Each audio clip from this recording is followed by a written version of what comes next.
तो हमने हमारे लास्ट लेक्चर में बात की थी elastic collision in one dimension. तो जब दो बॉडीज कोलाइड करती हैं और वहां पर टोटल एनर्जी कंजर्व रहती है, काइनेटिक एनर्जी भी कंजर्व होती है और लीनियर मोमेंटम भी कंजर्व होता है, तो वो कोलिजन कहलाता है elastic collision. Now our next topic is inelastic collision in one dimension.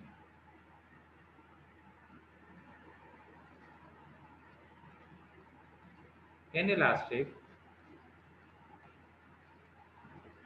collision in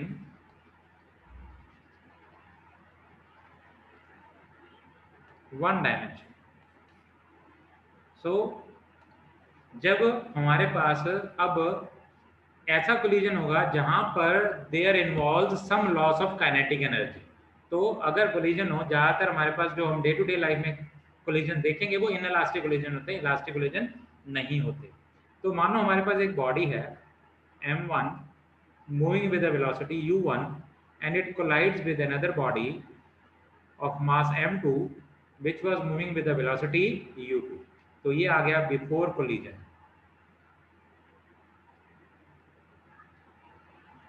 और उसके बाद क्या हो जाता है after collision, the body m1 starts moving with a velocity v1 and at the same time body with mass m2 starts moving with the velocity v2। मतलब initial velocity पहली body जिसका a बॉडी जिसका मास m1 है और b body जिसका m2 है, तो initial velocity दोनों की u1 u2 है और फाइनल वेलोसिटी दोनों की v1 v2 है।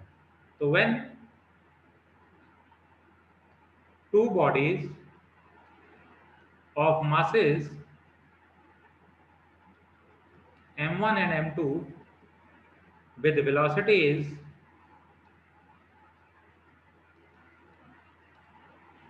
u1 and u2 along single axis collides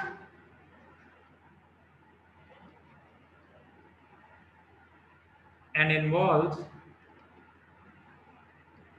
some loss of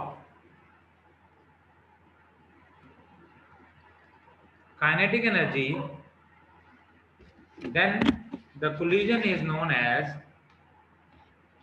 inelastic collision. Then the collision is known as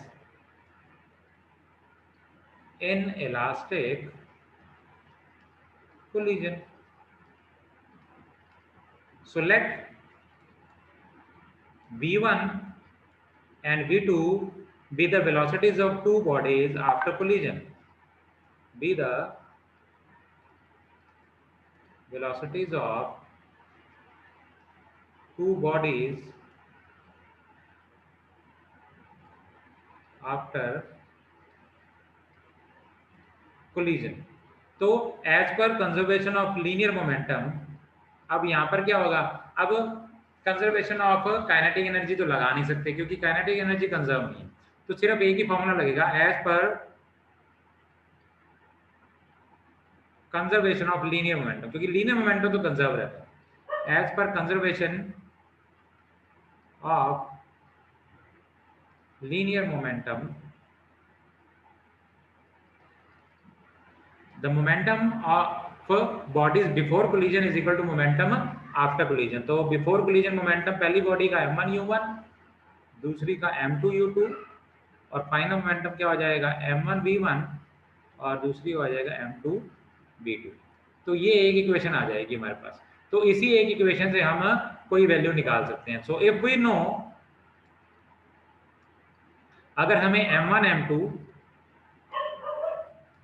u1 u2 पता है, if we know m1 m2 u1 u2 and one of the final velocities,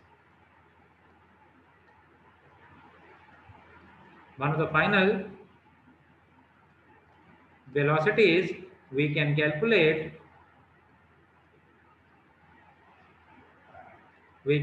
the other final velocity from above equation।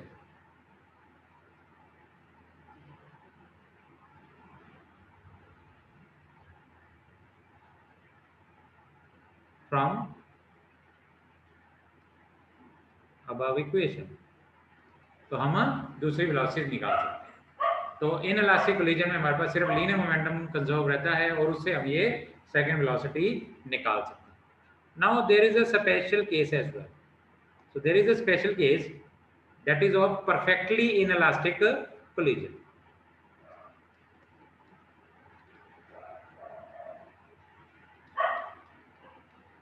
Special case क्या है हमारे पास बेटा? Perfectly inelastic collision in one dimension. Perfectly inelastic collision in one dimension.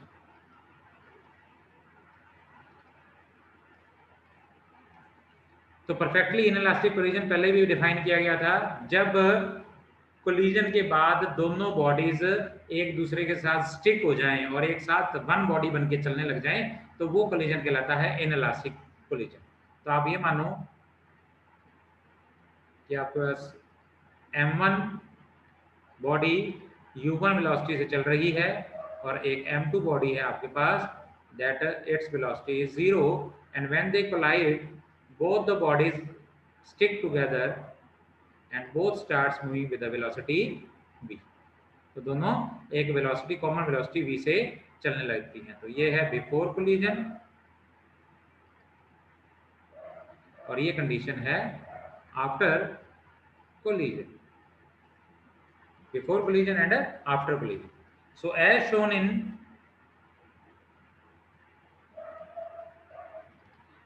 in figure, body with mass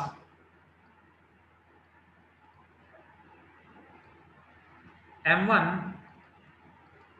is moving with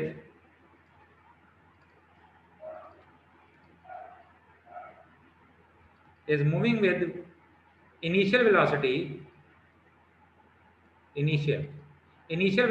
u1, and body of mass m2 is at rest.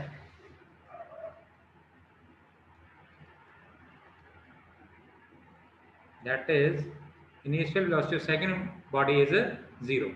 So we refer this body as the target. So हम इस body को क्या कहते हैं? Target. We refer this body as a target. इस body को target कह दिया जाता है. And the body with mass m1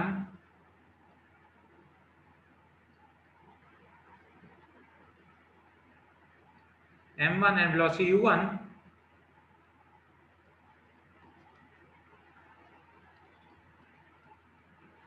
u1 is referred as projectile. तो इसको प्रोजेक्टाइल कह दिया जाता है.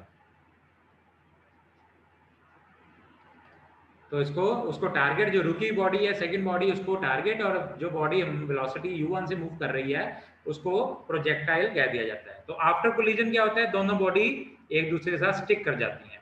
तो after collision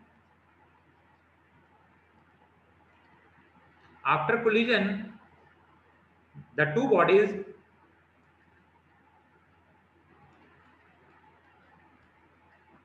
move together with a common velocity v.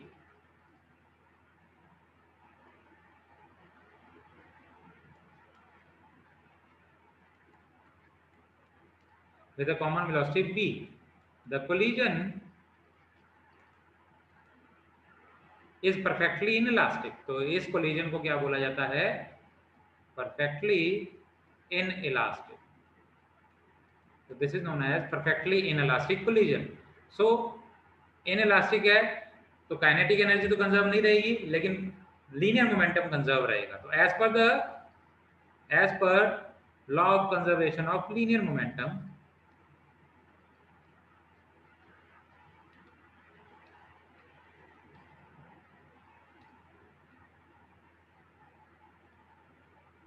so as per law of conservation of linear momentum, m1 u1 plus m2 u2 will be equal to m1 v plus m2 v, क्योंकि final velocity दोनों की v है तो v और v आ गया. As u2 is 0, हमें पता है सेकंड वेलोसिटी जो है वो रेस्ट पे, तो u2 0 हो गया. तो हमारे पास क्या आ गया?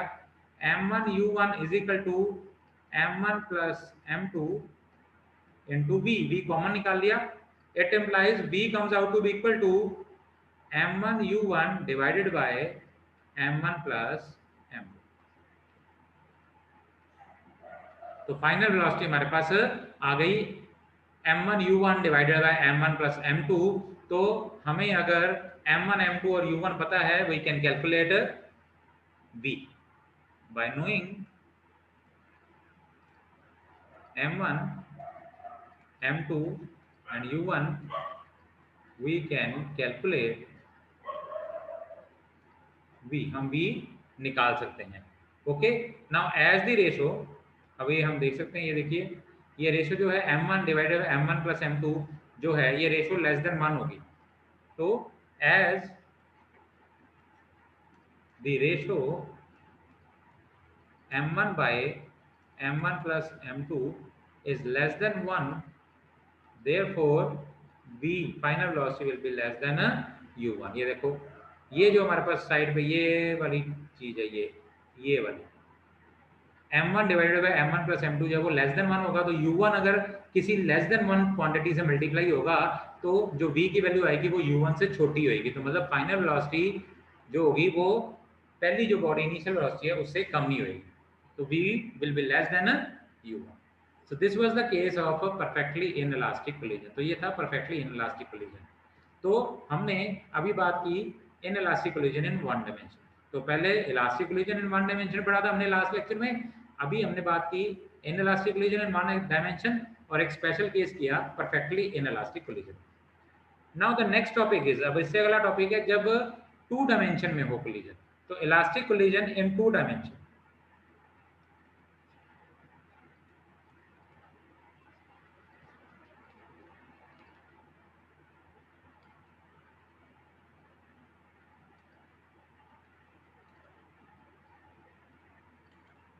Elastic collision in two dimension. तो elastic collision in two dimension का मतलब है जब एक बॉडी दूसरी बॉडी से टकराए तो टकराने के बाद दोनों एक ही लाइन में ना मूव करके अलग अलग एक्सिस पे मूव करना शुरू कर दें, तो उसको कहलाया जाएगा कोलिजन इन टू डायमेंशन। अगर उस कोलिजन में हमारे पास लीनियर मोमेंटम भी कंजर्व रहे और काइनेटिक एनर्जी भी कंजर्व रहे तो वो एक इलास्टिक कोलिजन हो जाएगा। तो elastic collision in two dimension हो जाएगा। So when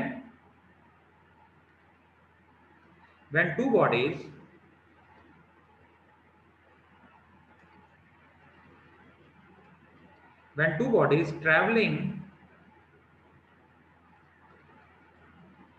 initially along the same straight line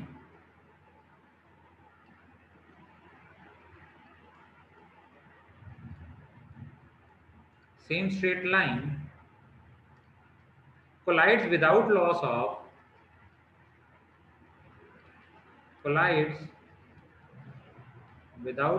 of kinetic energy and move along different directions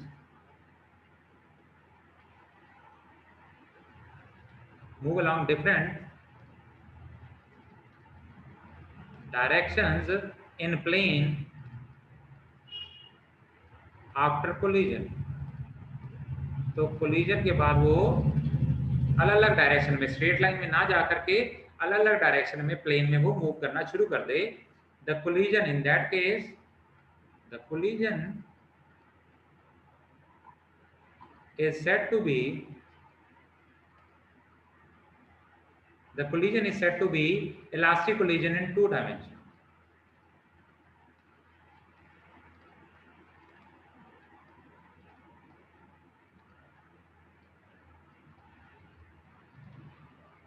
तो ऐसे कोलिजन को क्या बोला जाएगा? The collision in this this collision is known as elastic collision in two dimension. मतलब पहले वो दोनों एक लाइन में मूव कर रही थी, लेकिन जब वो कोलाइड की तो वो दोनों अलग अलग डायरेक्शन में मूव करने लगी, तो उसको बोला गया elastic collision in two dimension. तो अभी हम एक डायग्राम बना लेते हैं जिससे हमें थोड़ी क्लैरिटी हो जाएगी। सपोज करो ये हमारी एक्सिस है और ये एक्स एक्सिस होगी, ये हम वाई एक्सिस बना लेते हैं इस तरह से। ये देखो,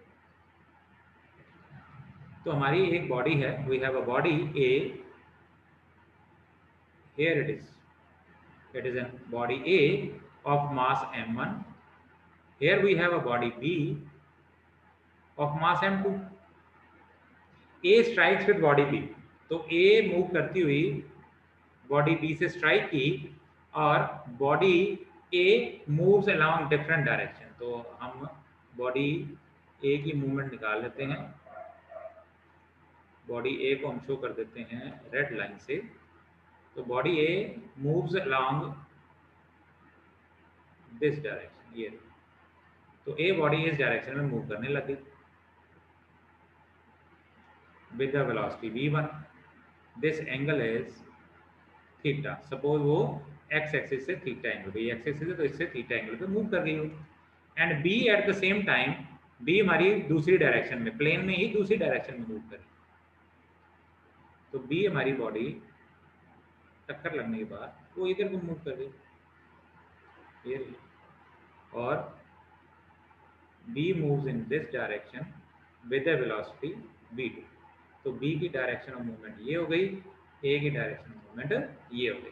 तो ए हमारी इस डायरेक्शन में मूव कर गई और बी हमारी इस डायरेक्शन में मूव कर गई with the final velocity. And this angle is phi. जरूरी नहीं है थीटा और फाई सेम हो। तो ए हमारे जो पहले हमारी ए जो थी इनिशियली वो एक्स के अलॉन्ग चल रही थी। तो जैसे ही दोनों में कोलिजन हुआ तो ए चली गई ऊपर की डायरेक्शन में एट एन एंगल थीटा और बी चलेगी नीचे एट एन एंगल फाई। तो एक्स एक्सिस से वो फाई पे मूव कर गई। ओके, तो suppose m1 and m2 are masses of two bodies A and B। तो मान लो दोनों बॉडीज का मास है A और B। इनिशियल वेलोसिटी कितनी है? इनिशियल वेलोसिटी है उनकी u1 एंड u2। ठीक है। After collision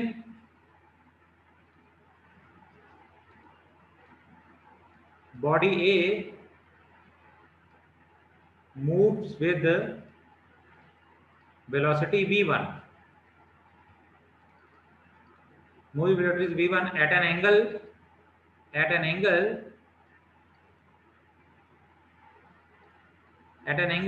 theta with x-axis, and body B moves with velocity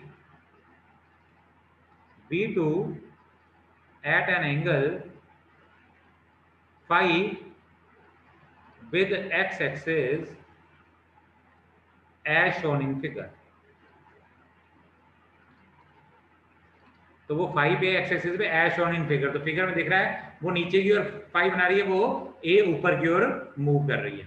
तो क्योंकि क्या हुआ इसमें, अब जो एंगल थीटा है, जो बॉडी ने स्ट्राइक किया है बी को, जो बॉडी तेज चल रही थी, तो ये एंगल थीटा जिस डायरेक्शन में बॉडी ए मूव कर रही है, इस एंगल को क्या बोला जाता है? Angle of scattering. Angle of scattering, इसका नाम दे दिया जाता है एंगल ऑफ स्कैटरिंग। और फाई एंगल को बोला जाता है angle of recoil. Angle of recoil. तो जो स्लो चल रही थी बॉडी बी, जिसको पीछे से हिट किया गया, तो उसका एंगल ऑफ रिकॉइल कहलाता है। जिस बॉडी ने हिट किया उसका एंगल ऑफ स्कैटरिंग कहलाता है। तो क्योंकि ये हमारा जो कोलिजन था ये इलास्टिक था, तो kinetic energy is conserve as collision is elastic.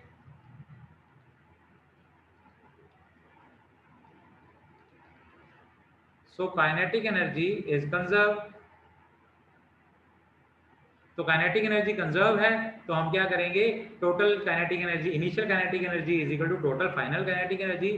तो फाइनल होगी m1 v1 square half m2 v2 square. ये फाइनल काइनेटिक एनर्जी किसके इक्वल होगी? Half m1 u1 square plus half m2 u2 square. तो सभी से हाफ कॉमन आ जाएगा तो ये कट जाएगा। हमारे पास क्या आ जाएगी equation? m1 v1 square plus m2 v2 square is equal to m1 u1 square plus m2 u2 square. ये हमारे पास एक इक्वेशन आ गई। तो लीनियर मोमेंटम भी कंजर्व है, लेकिन यहाँ पर अब ध्यान देने वाली बात क्या है, इनिशियल लीनियर मोमेंटम किधर था, हमारी ए बॉडी और बी बॉडी ये किस u1 और ये u2 से मूव कर रही थी एक्स एक्सिस पे। तो क्योंकि वेलोसिटी है तो वेलोसिटी के पास डायरेक्शन भी होती है, तो इसलिए अब हमें लीनियर मोमेंटम दो डायरेक्शन में लेना पड़ेगा, एक्स के अलॉन्ग और वाई के अलॉन्ग। तो इनिशियली तो बॉडी दोनों एक्स के अलॉन्ग ही मूव कर रही हैं, तो इनका लीनियर मोमेंटम एक्स एक्सिस के अलॉन्ग है, तो हम एक्स एक्सिस के अलॉन्ग लेते हैं, ठीक है। तो लीनियर मोमेंटम इज कंजर्व, अभी इधर ध्यान देने वाली बात है, अब लीनियर मोमेंटम दोनों डायरेक्शन में लेंगे, as linear momentum is conserve, क्योंकि लीनियर मोमेंटम कंजर्व है तो हम क्या बोलेंगे, initial linear momentum is equal to final linear momentum. लेकिन यहाँ पे जो मोशन है वो दो डायमेंशन में हो रहा है, तो हम दोनों डायमेंशन में अलग अलग लीनियर मोमेंटम को कंजर्व करेंगे। तो along x axis initial linear momentum is equal to final linear momentum. तो initial linear momentum x axis में कितना है, बॉडी पहले तो दोनों x एक्सिस में मूव कर रही थी, तो m1 u1 पहली बॉडी का और m2 u2 दूसरी बॉडी का इज इक्वल टू, अब ये फाइनल लीनियर मोमेंटम इन एक्स एक्सिस, देखो ये v1 एंगल बना रही है थीटा, तो इधर v1 का कंपोनेंट कितना आ जाएगा, v1 cos थीटा, और इधर v2 का कंपोनेंट कितना आ जाएगा, v2 cos फाई। तो अल्टीमेटली एक्स एक्सिस के अराउंड फाइनल मोमेंटम कितना हो जाएगा, m1 v1 cos theta plus m2 v2 cos phi. This is equation number 2। Okay, now along y-axis के along फाइनल लीनियर मोमेंटम कितना है, अब ये ध्यान दो, फाइनल लीनियर मोमेंटम, तो हमारे पास यहाँ पर अगर आप ध्यान दो तो हमारे पास ये कंपोनेंट आ गया v1 का, v1 साइन थीटा, और ये नीचे आ गया v2 साइन फाई। अब v1 साइन थीटा और v2 साइन फाई दोनों ऑपोजिट डायरेक्शन में है, ठीक है ना, तो हमें क्या करना पड़ेगा, अब हम इन दोनों को, क्योंकि मोमेंटम दोनों ऑपोजिट डायरेक्शन में है तो ultimately they will cancel each other, तो वहां पे नेगेटिव साइन लग जाएगा। तो पहली बॉडी का लीनियर मोमेंट हो गया m1 v1 साइन थीटा, दूसरी का minus m2 v2 sine phi. तो ये है final linear momentum, m1 v1 sine theta ऊपर की ओर हो जाएगा, m2 v2 साइन फाई नीचे की ओर हो जाएगा, तो दोनों एक दूसरे को माइनस कर देंगे ऑपोजिट डायरेक्शन में, तो m1 v1 साइन थीटा minus m2 v2 sine phi, it will be the final linear momentum along y axis. और initial linear momentum y axis में कितना था, इनिशियली दोनों बॉडीज x एक्सिस में मूव कर रही थी, y एक्सिस में इनका कंपोनेंट इनिशियल वेलोसिटी का कितना था, 0, तो initial linear momentum along y axis is 0। तो ये तीन इक्वेशंस आ गई हमारे पास 1 2 3। तो लीनियर मोमेंटम कंजर्व है x एक्सिस के अलोंग और y एक्सिस के अलोंग दोनों तरफ। तो x एक्सिस में इनिशियल वेलोसिटी के x कंपोनेंट, फाइनल वेलोसिटी के x कंपोनेंट लेके मोमेंटम निकाल लिए, और y एक्सिस के अलोंग करने के लिए y एक्सिस के अलोंग इनिशियल वेलोसिटी के मोमेंटम जो कि 0 थे, क्योंकि दोनों बॉडीज x एक्सिस के अलोंग ही मूव कर रही थी, फाइनल वेलोसिटीज के y एक्सिस के अलोंग कंपोनेंट लेके y एक्सिस के लॉन्ग मोमेंटम निकाल लिया और इसको इक्वल 0 पुट कर दिया, क्योंकि initial linear momentum long axis y axis 0 था। तो ये तीन इक्वेशंस आ गई, और इन तीनों इक्वेशंस को यूज करके हम कोई भी अननोन वैल्यू निकाल सकते हैं। तो नाउ वी हैव टू, तो हमारे पास तीन इक्वेशंस है, तो तीन इक्वेशन से तीन वेरिएबल्स निकाल सकते हैं। तो हमारे पास वेरिएबल होते क्या है, ये देखो, हमारे को इनिशियल मास पता है, इनिशियल वेलोसिटीज पता है, तो फाइनल क्या है, फाइनल वेलोसिटीज और एंगल। तो v1 v2 थीटा और फाई, ये चार अननोन वैल्यूज हमारे पास हो सकती हैं।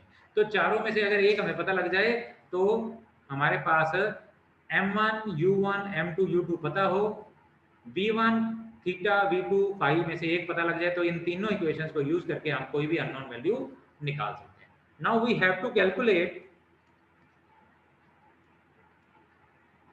we have to calculate four variables, that is v1 v2 theta and phi from above three equations.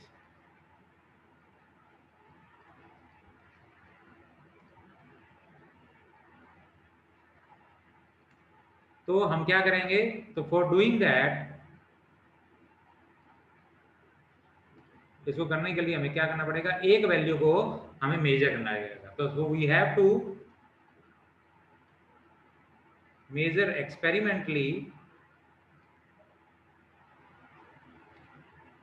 any one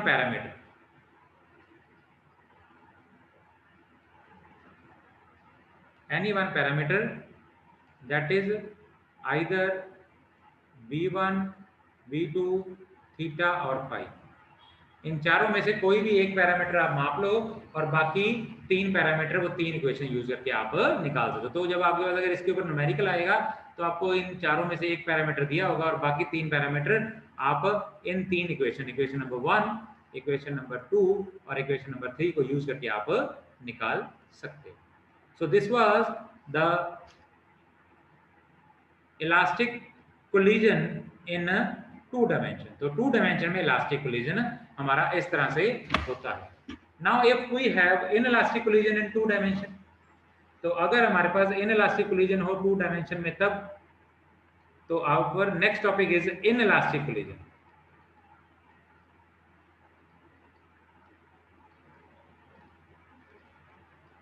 in 2 dimensions.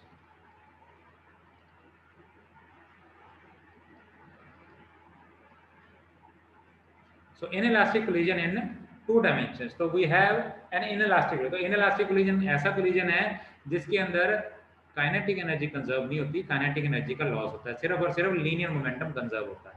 When two bodies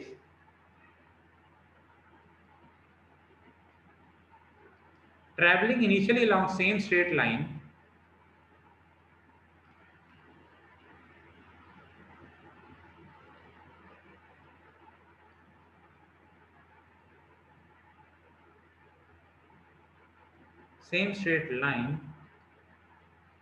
collides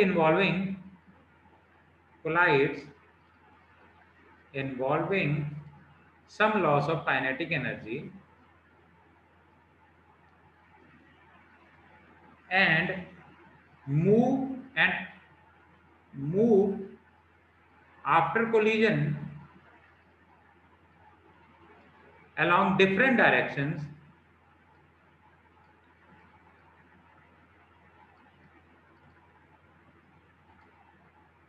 in a plane, then the collision is said to be inelastic collision in 2 dimensions.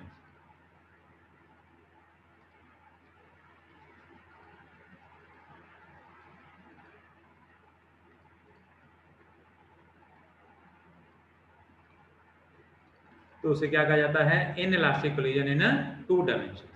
तो जब दो bodies एक straight line में move कर रही हैं, collide करती हैं, there is some loss of kinetic energy, कुछ काइनेटिक एनर्जी लॉस हो जाती है और आफ्टर कोलिजन दोनों प्लेन में दो अलग अलग डायरेक्शन में मूव करना शुरू कर देती हैं, तो उस समय उसको कहा जाता है इनइलास्टिक कोलिजन इन 2 डायमेंशन। देखो फिगर दोनों की सेम ही रहेगी, तो यहाँ पे कहीं पे नहीं बताया गया कि यहाँ पे काइनेटिक एनर्जी कंजर्व है या लीनियर मोमेंटम कंजर्व है, तो ultimately figure will be same.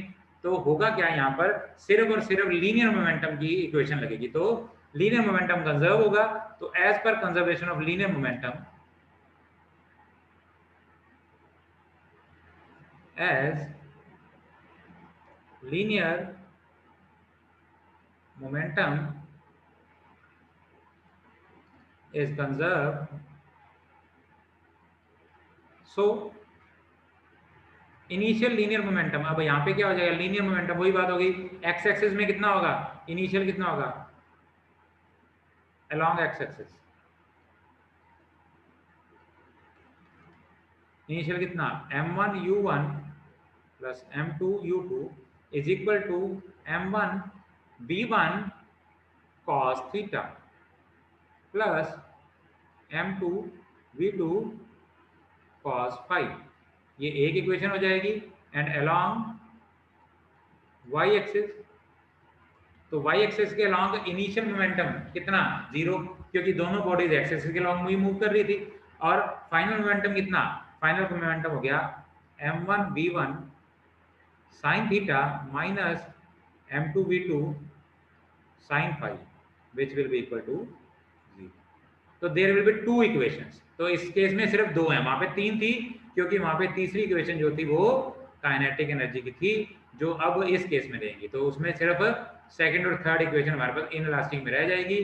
तो ultimately knowing bye knowing m1 m2, m1 पता कर लो, m2 पता कर लो, u1 u2 पता हो आपको, थीटा और फाई पता हो, थीटा एंड फाई। तब आपको वहां पे क्या था, चार अननोन वैल्यूज थी, तीन इक्वेशंस थी। यहाँ पे चार unknown value v1 v2 theta और फाई और दो आपके पास इक्वेशंस है। तो आपको इन चारों में से दो का पता होना चाहिए। तो आपको अगर न्यूमेरिकल आएगा तो हो सकता है v1 v2 दे दें और थीटा फाई निकालना पड़े, या थीटा फाई पता हो तो आप क्या कर सकते हो, we can calculate v1 and v2 from equation 1 and equation 2। तो इक्वेशन 1 और 2 में से अगर आपको m1 m2 u1 u2 theta phi पता है तो आप v1 v2 की वैल्यू निकाल सकते हो। मतलब दो इक्वेशंस हैं तो दो इक्वेशन में दो वेरिएबल होंगे तो आप निकाल सकते हो। तो दो वेरिएबल कुछ भी हो सकते हैं, बस आपके पास दो वेरिएबल्स होने चाहिए, ठीक है ना, जिनकी आपकी वैल्यू निकालनी। So this was the inelastic collision in a two dimension. So with this topic our this chapter is over. तो हमारा जो ये फोर्थ यूनिट था वर्क पावर एनर्जी, ये हमारा कंप्लीट हो गया। तो मैं एक बार आपको बता देता हूँ, ब्रीफ कर देता हूँ आज हमने क्या देखा। आज हमने स्टडी किया inelastic collision in one dimension. तो लास्ट लेक्चर में हमने elastic collision in one dimension कर लिया था, जिसके अंदर हमने फाइनल वेलोसिटीज भी निकाली थी और उनके स्पेशल केसेस भी किए थे, and that topic was important. तो वो इंपॉर्टेंट टॉपिक है, आपने पिछला लेक्चर रिवाइज कर लेना है। तो inelastic collision in one dimension में क्या होता है, दोनों bodies along a straight line move कर रही हैं और आफ्टर कोलिजन भी along the straight line move करती हैं। क्योंकि ये इनइलास्टिक कोलिजन है तो यहाँ पे काइनेटिक एनर्जी का लॉस होता है और लीनियर मोमेंटम कंजर्व होता है। तो इस केस में एक हमारे पास इक्वेशन बन के आती है और इस इक्वेशन में हम एक वैल्यू, एक अननोन वैल्यू हम निकाल सकते हैं। तो इस इक्वेशन से हम कोई भी एक अननोन वैल्यू हो इनमें से तो वो हम निकाल सकते हैं। तो परफेक्टली इनइलास्टिक कोलिजन में क्या होता है, पहली बॉडी मूव कर रही है, दूसरी रेस्ट पे है और आफ्टर कोलिजन दोनों एक दूसरे के साथ जुड़ के चलने लग जाती हैं। तो और दोनों की कॉमन वेलोसिटी v हो जाती है। तो कॉमन वेलोसिटी v का फॉर्मूला हमने निकाल दिया, वो आया m1 u1 by m1 plus m2। क्योंकि m1 by m2 m1 by m1 plus m2 जो है ये वैल्यू हमेशा लेस देन 1 होगी, ये वाली वैल्यू हमेशा लेस देन 1 होगी। तो अल्टीमेटली ये कोई डेसिमल वाली वैल्यू u1 से मल्टीप्लाई होगी तो v की वैल्यू हमेशा u1 से कम ही आएगी। तो फाइनल वेलोसिटी जो होगी वो initial velocity of the projectile जिसको बोला, जो बॉडी स्ट्राइक कर रही थी उससे कम है। फिर कोलिजन इन टू डायमेंशन हमने पढ़े। तो पहला कोलिजन है elastic collision in two dimension. इसके अंदर दो बॉडी इनिशियली एक सेम स्ट्रेट लाइन में चल रही है, एक बॉडी ने दूसरी बॉडी को टक्कर मारी और कोलाइड करने के बाद दोनों प्लेन में अलग अलग डायरेक्शन में मूव करने लगे। तो यहाँ पर एक ए बॉडी एक्स एक्सिस के अलॉन्ग और बी भी एक्स एक्सिस के अलॉन्ग चल रही है, लेकिन आफ्टर कोलिजन ए जो है वो एक्स एक्सिस से थीटा एंगल पे ऊपर की ओर चल पड़ी और वहीं पे बी एक्स एक्सिस से फाई एंगल पे नीचे की ओर चली। तो ये एंगल थीटा जो है वो एंगल ऑफ स्कैटरिंग कहलाता है और जो ये फाई एंगल है ये एंगल ऑफ रिकॉइल कहलाता है। क्योंकि ये इलास्टिक कोलिजन है तो इसके अंदर काइनेटिक एनर्जी कंजर्व होगी। तो इनिशियल काइनेटिक एनर्जी है half m1 u1 square plus half m2 u2 square which is equal to half m1 v1 square plus half m2 v2 square. तो यहाँ से एक इक्वेशन हमारे पास आ गई, m1 v1 square plus m2 v2 square is equal to m1 u1 square plus m2 u2 square. Linear momentum भी conserve है, लेकिन इस केस में फाइनल में क्या होता है, फाइनल में हमारी बॉडी प्लेन में अलग डायरेक्शन में मूव कर रही है। तो एक्स एक्सिस के अलोंग हम वेलोसिटी का कंपोनेंट ले लेते हैं जिसको v1 cos थीटा पहली बॉडी का और v2 cos फाई दूसरी बॉडी का। एक्स एक्सिस के अलोंग वेलोसिटी का कंपोनेंट है। तो हमने अगर एक्स एक्सिस के अलोंग फाइनल मोमेंटम निकालना है तो इन दोनों वेलोसिटीज को m1 और m2 से रेस्पेक्टिवली मल्टीप्लाई करके ऐड कर देंगे। इनिशियल मोमेंटम एक्स एक्सिस में कितना होगा, क्योंकि बॉडीज दोनों एक्स एक्सिस में मूव कर रही हैं, m1 u1 plus m2 u2। तो एक्स एक्सिस के अलोंग निकाला initial m1 u1 plus m2 u2, final m1 v1 cos theta m2 v2 cos phi. वहीं पे y एक्सिस के अलोंग फाइनल कितना हो गया, y एक्सिस के अलोंग वेलोसिटी का कंपोनेंट पहली बॉडी का ऊपर की ओर v1 cos थीटा और दूसरी बॉडी का नीचे की ओर v2 sin फाई। तो पहले का मोमेंटम हो जाएगा ऊपर की ओर m1 v1 sin थीटा और दूसरे का हो जाएगा m2 v2 sin फाई नीचे की ओर। तो ये एक दूसरे को कैंसिल करेंगे, तो m1 v1 cos थीटा ऊपर की ओर है तो पॉजिटिव और उसमें से m2 v2 sin phi minus हो जाएगा। तो final linear momentum along y axis ये आ जाएगा। इनिशियल क्योंकि दोनों बॉडीज एक्स एक्सिस पे ही मूव कर रही थी, y एक्सिस के अलोंग उनका वेलोसिटी का कंपोनेंट जीरो था, तो अल्टीमेटली मास को जब जीरो से मल्टीप्लाई करेंगे तो वो जीरो ही आएगा, तो इक्वल टू जीरो। तो तीन इक्वेशंस आ गई, equation number 1, equation number 2 and equation number 3। ये तीनों इक्वेशन हम क्या करेंगे, यूज करके हम कोई भी वैल्यू निकाल सकते हैं। हमारे पास जितनी भी वैल्यूज हैं, अगर v1 v2 थीटा फाई ये चार में से कोई निकालनी है तो एक हमें दी होगी, m1 और u1 m2 और u2 भी पता होगा, तो हम तीन इक्वेशंस निकाल पाएंगे। सिमिलरली अगर inelastic collision in two dimension हो तो फिर से वही बात है, कोलाइड करेंगी, कोलिजन के बाद दोनों अलग अलग डायरेक्शन में मूव करेंगी, सेम डायग्राम आप बनाओगे, ये सेम फिगर ही इसका बनेगा, ये रहा सेम है बिल्कुल। तो सिर्फ और सिर्फ क्या होगा, काइनेटिक एनर्जी कंजर्व नहीं होगी, तो ये वाली जो इक्वेशन है ये हमारी उसमें काम नहीं आएगी। बाकी दोनों इक्वेशन हम फिर से वैसे ही बना लेंगे, m1 u1 plus m2 u2 is equal to m1 v1 cos theta plus m2 v2 cos phi, क्योंकि लीनियर मोमेंटम x एक्सिस में और y एक्सिस में कंजर्व रहेगा। y एक्सिस में होगा m1 v1 sin theta minus m2 v2 sin phi equal to 0। अब ये दो इक्वेशन यूज करके हम दो अननोन वैल्यूज निकाल सकते हैं। So this is it for today's lecture. हम हमारे नेक्स्ट लेक्चर में नेक्स्ट यूनिट शुरू करेंगे, तब तक आप ये पूरा चैप्टर प्रिपेयर कर लो यूनिट, आपका मैं टेस्ट भी लूंगा और उसके बाद हम आपके डाउट्स भी क्लियर कर देंगे। तो this is it for today's lecture, thank you very much.